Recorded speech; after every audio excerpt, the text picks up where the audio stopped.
আপনি হয়তো ঘুমের ওষুধ খেয়ে আরাম করে ঘুমোচ্ছেন, কিন্তু আপনার মস্তিষ্কের ভেতর শুরু হচ্ছে এক নীরব ধ্বংস। ঘুম আমাদের শরীর ও মস্তিষ্কের জন্য অপরিহার্য এক জৈব প্রক্রিয়া। নতুন গবেষণায় দেখা গেছে ঘুমের সময় মস্তিষ্ক নিজেকে পরিষ্কার করে, অর্থাৎ দিনের বেলা জমে থাকা বিষাক্ত বর্জ্য অপসারণ করে দেয়, যেগুলো অ্যালজাইমার্স বা ডিমনেশিয়ার মতো মরণ ব্যাধির কারণ হতে পারে। তবে উদ্বেগের বিষয় হলো, প্রচলিত ঘুমের ওষুধ হয়তো এই প্রাকৃতিক ব্রেন ওয়াশিং প্রক্রিয়াকে বন্ধ করে দিতে পারে।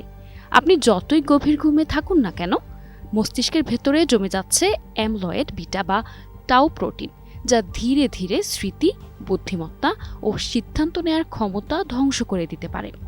এই গবেষণাগুলো ঘুমের ওষুধ নিয়ে আমাদের দৃষ্টিভঙ্গিতে বড় পরিবর্তনের ইঙ্গিত দিচ্ছে।